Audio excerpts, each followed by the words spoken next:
Bismillahirrahmanirrahim. Assalamu alaykum, hörmətli görürmənlər. İstiqlal gündəlik xəbərlərini görüşünlərlə qarşı alırıq. Mən Abdullah Yalqın.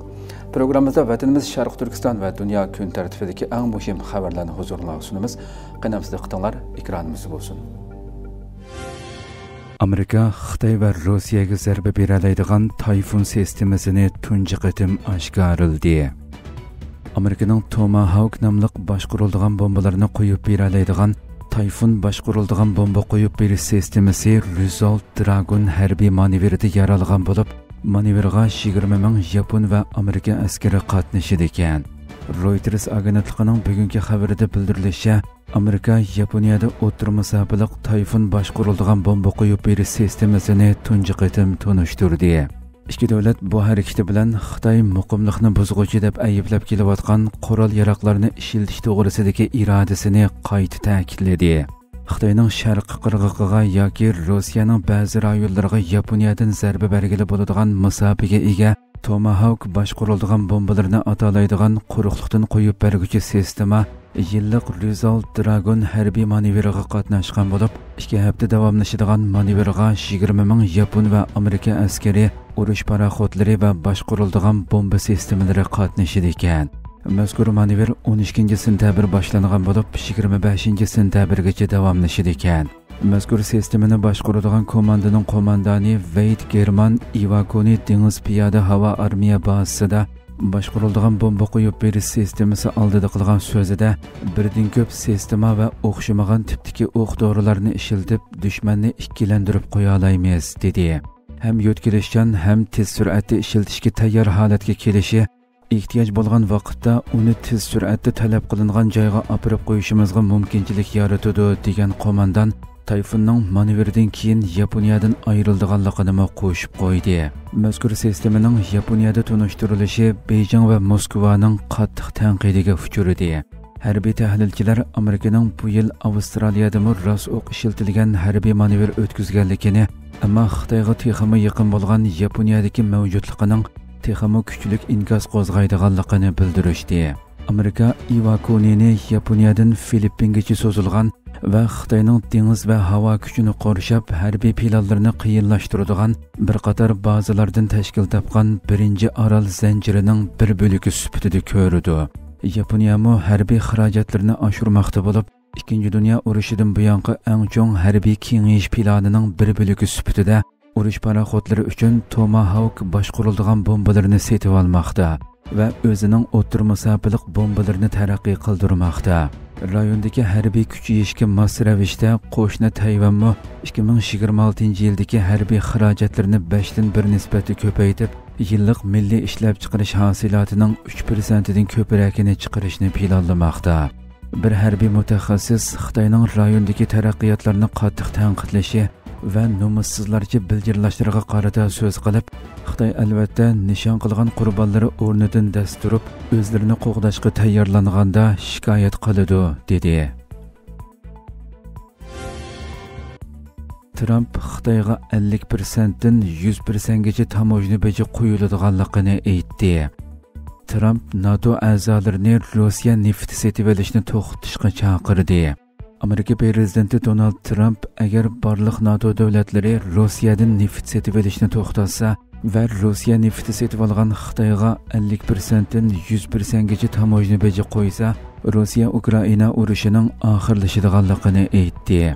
Trump shanba kuni ijtimoiy taratquv suhbatida yo'llagan yozmasida NATOning urushda g'alaba qilishga bo'lgan va'dasining 100% dan ko'p to'van ekanligini va ba'zi ittifoqdosh a'zolarining Rossiya nefti setib olishining ajablanarli ekanligini bildirdi.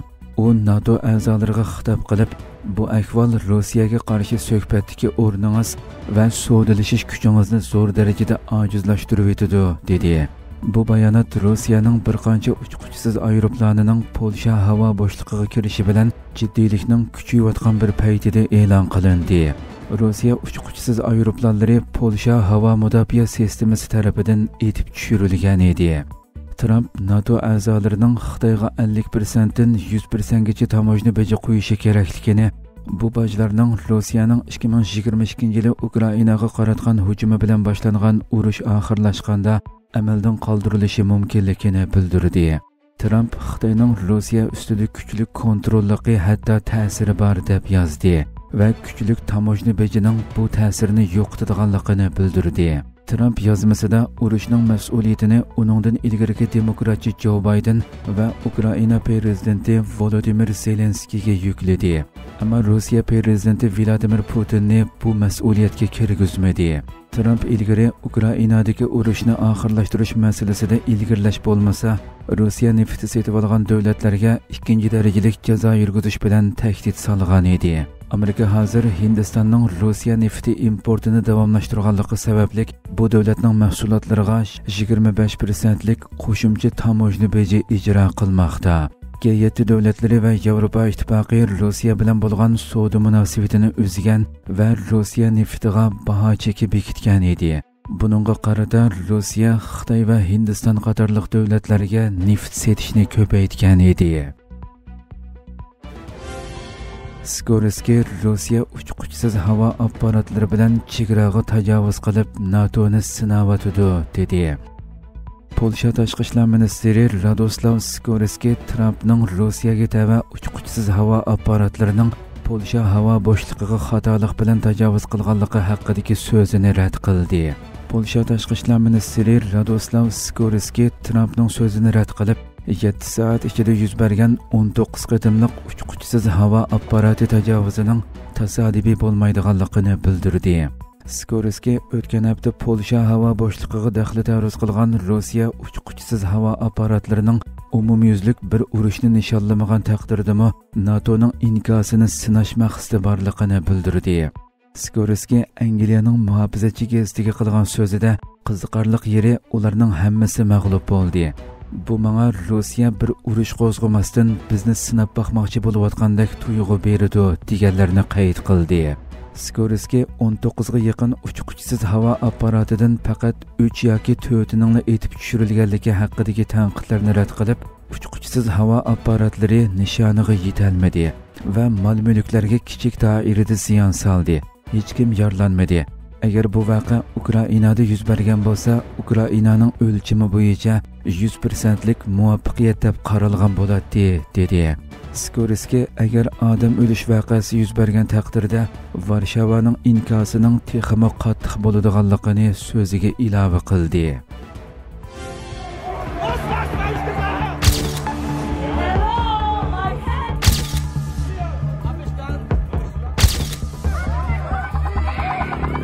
This is Germany.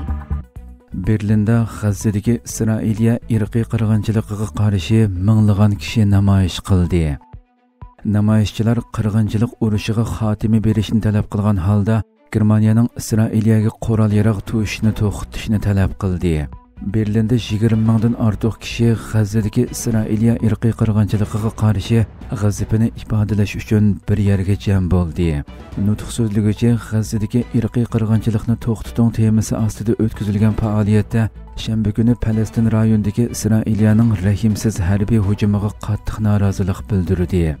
Pink Floyd muzika atritining sobiq bosh naqshchisi Roger Waters ommaga yo'llagan silliq uchurida bugun bu yerda Falastindagi qarindoshlarimizni qo'llash uchun yig'ildik.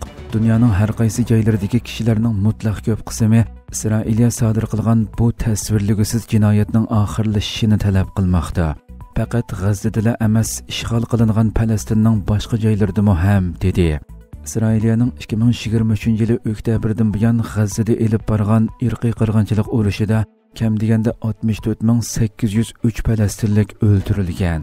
Sol qanot xalqchil BSW partiyasining rahbari Sara Wagenknecht Germaniyaning natsist o'tmishidan yo'lga chiqib, irqiy qirg'inchilik yurgizayotgan o'ng qanot Isroiliya hukumatini shartsiz qo'llash kerak degan xulosani chiqarmaslik kerakligini ta'kidladi.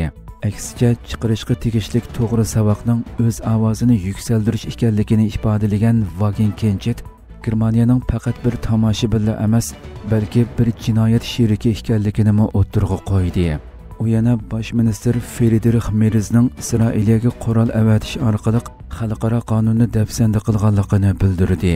Falastin bayroqlarini lapildatgan namoyishchilar Germaniyaning Isroiliyaga qurol-yarog' to'shishni to'xtatishini talab qildi. Yana bir tarafdan İsrailiyaning G'azza qo'rshavini buzish va insonparvarlik yordami yetkazishni nishon qilgan keng ko'lamlik xalqaroliq puhraviy flot yer shari xarakterlik Sumud flotiga qaytilish uchun Gretsiyaning Siros orolidagi portdan yo'lga chiqdi. Oxigeno nomli paraxod butunlay gretsiyalik xodimlardan tashkil topadi. Elektra nomli paraxod bo'lsa, Gretsiya va boshqa davlatlardan kelgan fidoilarni to'shimoqda. Hurmatli ko'ruvchilarimiz, shuna qilib bugungi xabarlarimiz mush yerda oxirlashdi. Inshaalloh atiki programmada ko'rishguncha omon bo'linglar. Assalomu alaykum va rahmatulloh.